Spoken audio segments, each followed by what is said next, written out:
स्वामीनाथ, मैं आ रही हूँ स्वामीनाथ, आप मुझे अकेले छोड़कर मत जाइए। इस समय मैं स्वामीनाथ को खोजने के लिए जा रही हूँ। कहाँ मेरे स्वामीनाथ है, इसलिए मैं चलती हूँ।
पुत्र राज मोहब्बत के अंदर में है।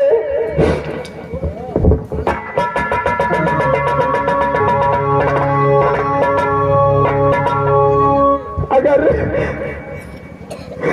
बेटा दीक्षित को ये बातों का पता चल गया कि उधर सिख को सर में कोड़े और कुछ फूट चुका है, तो जीते जिंदगी मेरा बेटा निर्जीव स्त्रिया संसार के अंदर अपना प्राण को त्याग देगा।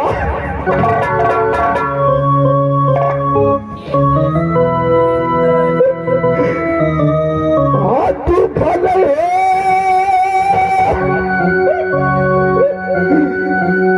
सहारा भैया,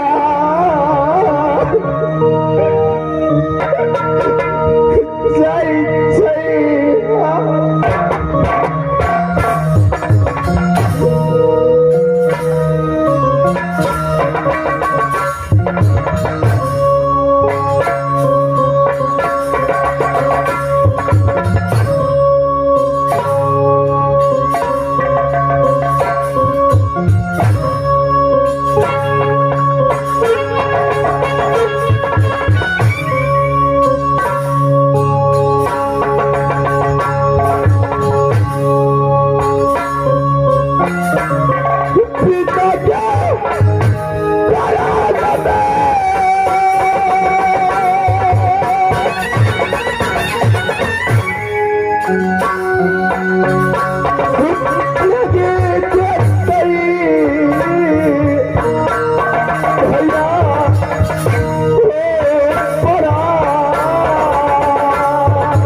भारी मुसीबत पर चुका है बेटा, मुझे बात कर बेटा।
ने श्राप दिया कि तुझे कोई कुश्ती फूट जाएगा, वैसे आज ये ऐसा हालत में आ चुका है।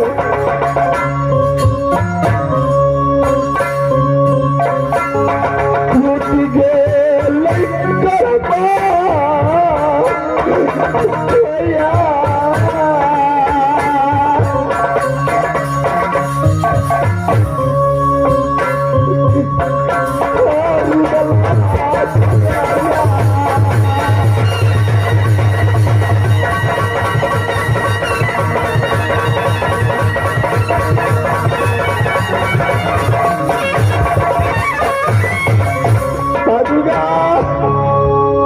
अपने बेटा रुदल सिंह को रक्षा करना मां।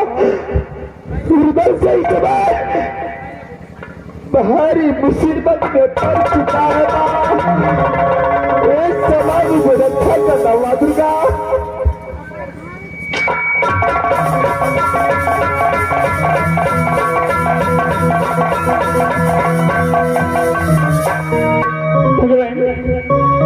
स्वामीनाथ कहीं नहीं मिल रही।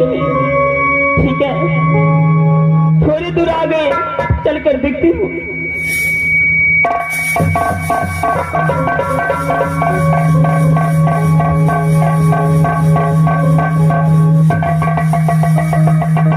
स्वामीनाथ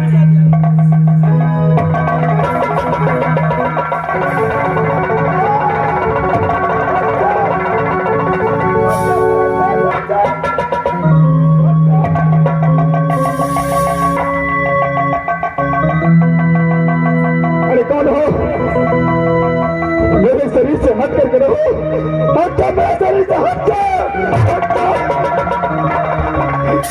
मुझे शरीर में कौन कुश्ती फुटा है, मेरे शरीर से हट करके बातें करो, कौन है? स्वामी, मैं आपका पत्नी मरंग वाली हूँ। क्या मरंग वाली?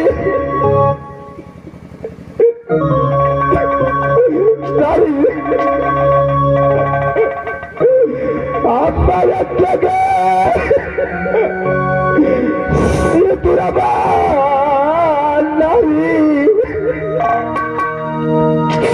आप में बताओगे तो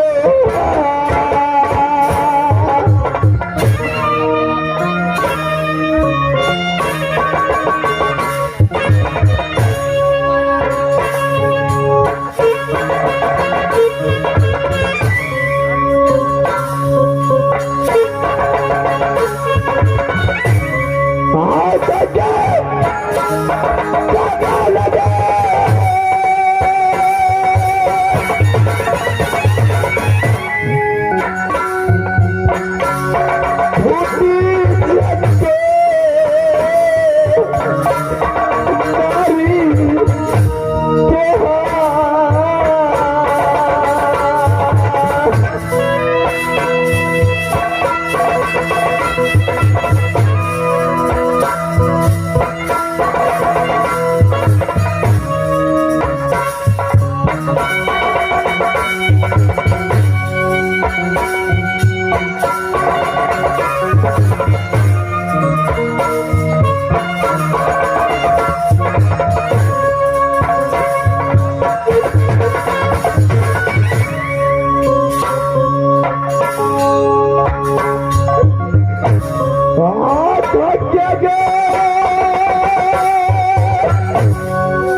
जाए सपना।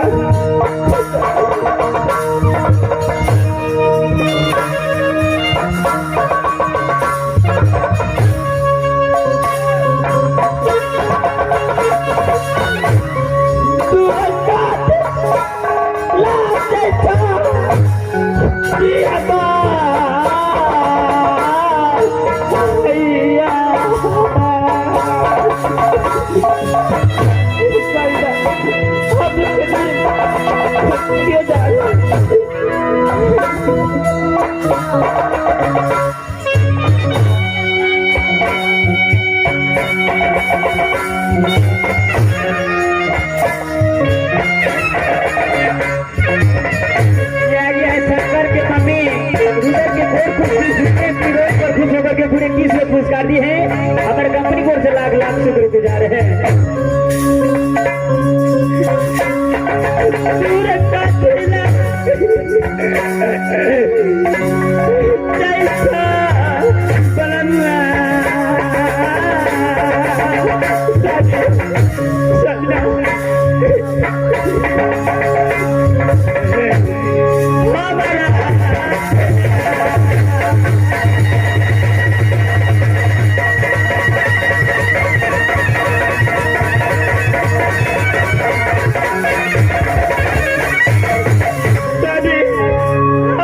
दूर क्यों जा रहे हैं? मैं आपके पास आने के लिए चाहती हूँ, आप मुझसे दूर क्यों जा रहे हैं? नारी, एक समय तुम मेरे पास मत आओ। मेरे शरीर में एक और कुश्ती फुटा है। मैं तुझे अपने पास मगाना नहीं चाहता। मेरी बातों को मानो, तुम यहाँ से राज्य को होता वापस लौट जा नारी।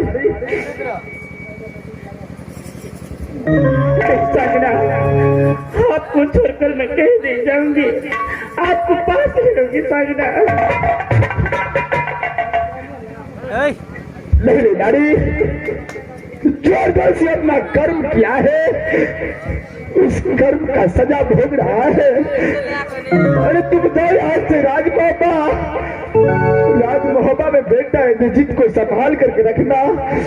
अरे खाना पीना खिलाना, लेकिन उसे ये बातों का पता मत देना नारी। तुम आज से राजमोहबा वापस चली जाओ। मैं आपको छोड़कर कहीं नहीं जाऊंगी, आपको पास ही रहूंगी सामने।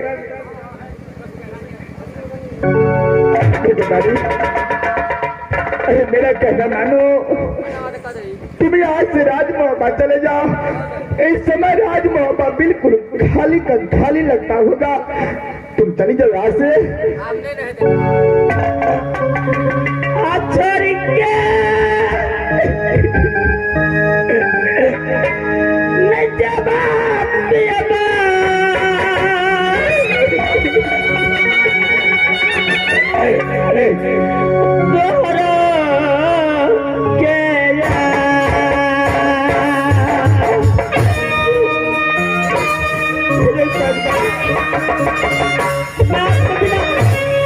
आपको बनाने नहीं रख सकती सामने।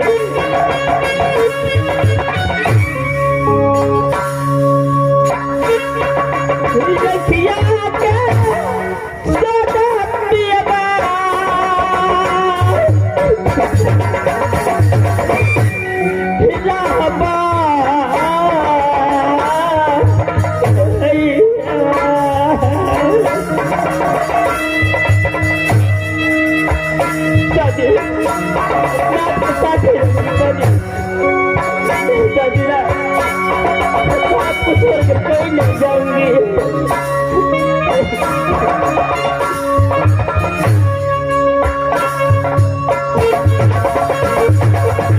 संडा